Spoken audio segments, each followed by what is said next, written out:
2025년 3월 30일 발표 시작하겠습니다. 저는 오늘 우주의 최소 단위 플랑크 길이에 대해서 발표하겠습니다. 자, 만약 제가 공을 한번 샥 던졌습니다.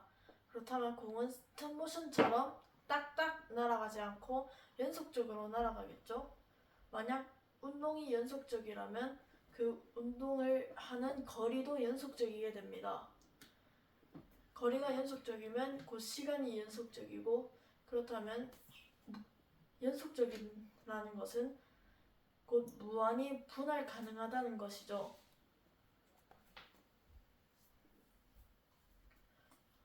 하지만 만약 물질과 시간, 운동이 무한히 분할할 경우 말도 안 되는 일이 생기게 됩니다. 우리가 알고 있는 것과는 전혀 다른 세계가 펼쳐지게 되죠. 그렇다면 모든 것은 연속적이지 않는다는 것을 의미합니다. 그렇다면 연속적이지 않는다면 물질의 최소 단위는 무엇이고 시간의 최소 단위는 무엇일까요? 지금부터 설명하도록 하겠습니다. 먼저 우주의 기본 상수 세 가지를 알아야 됩니다. 우주에는 어떤 위치, 어떤 시간에도 불변하는 기본 상수들이 있습니다. 물론 그 종류들은 여러 가지지만 제일 짧은, 그러니까 최소한의 길이를 구해내는데 필요한 기본 상수는 세 가지입니다. 그렇다면 설명하겠습니다. 첫 번째는 빛의 속도입니다. 흔히 C라고 부르죠. 빛의 속도는 다들 아시다시피 초속 30만 킬로미터입니다. 물론 약 초속 30만 킬로미터죠. 빛의 속도는 우주 어디에서나 언제 어디에서나 불변하기 때문에 기본 상수입니다. 자, 그 다음으로 설명할 건 조금 복잡해지는데요. 두 번째는 만유인력 상수입니다. 저번에 만유인력을 설명할 때 만유인력은 두 물체의 질량에 비례하고 또한 두 물체 사이의 거리의 제곱에 반비례한다고 했죠. 그렇다면 이러한 식이 세워집니다.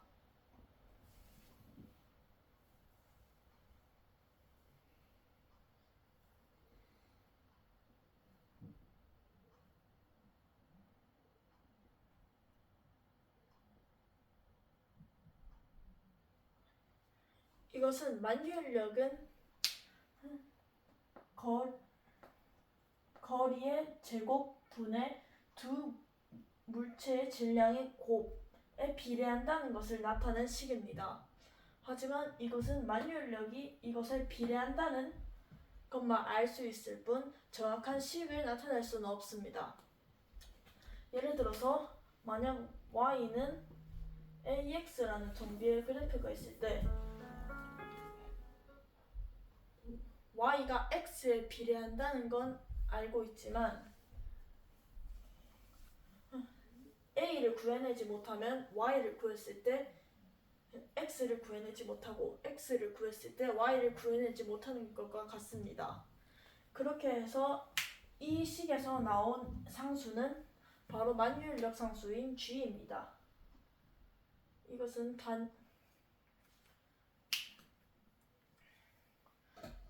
마지막으로 세 번째는, 자, 이게 두 번째 상수고, 마지막으로 세 번째는 h라고 하는 플랑크 상수입니다. 플랑크 상수는 현대의 양자론과 관련이 있는데요. 양자론에 따르면 모든 물리적 양들은 작은 입자인 양자들로 이루어져 있으며 빛을 구성하는 양자를 광자라고도 부릅니다. 이 광자는 특이하게도 광자의 에너지는 광자의 진동수에 비례한다는 특성이 있습니다. 만약 에너지는 E라 하고 진동수를 V라 한다면 이러한 관계가 성립되는 것입니다. 하지만 이것 또한 정확한 식이 아닙니다. 그렇게 해서 만유인력 상수처럼 이 식을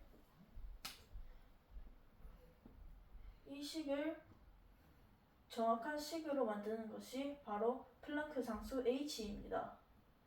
그렇다면 이 우주 어디에서나 언제서나 불변하는 이 세 가지 상수들을 가지고 우주의 최소 단위를 구해볼 수 있습니다. 그 방법은 바로 먼저 플랑크 상수의 만유인력 상수를 곱한 다음 빛의 속도의 세제곱으로 나눕니다. 그 다음 이것의 제곱근을 구하면 됩니다. 왜 굳이 이런 복잡한 과정을 거치려 하냐면 그래야 마지막 단위인 미터가 남기 때문입니다. 이 세 가지 상수들은 각각 단위가 다르기 때문에 이것을 했을 때 플랑크 상수, 즉 길이의 단위인 미터가 나오게 됩니다. 그렇게 해서 나오게 된 플랑크 길이의 길이는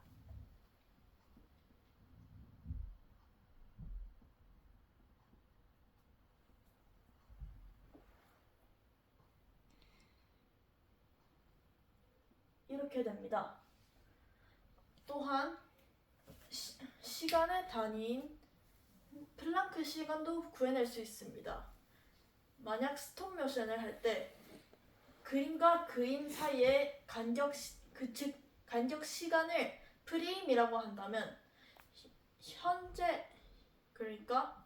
현실의 프레임을 플랑크 시간이라고 뜻하는 것입니다. 그렇다면 절대 속도는 빛의 속도이므로 플랑크 길이를 빛의 속도가 달려가는 데 걸리는 시간을 구하면 됩니다. 그 값은 이렇게입니다. 이상으로 플랑크 길이와 또한 플랑크 시간을 구해보았습니다. 감사합니다.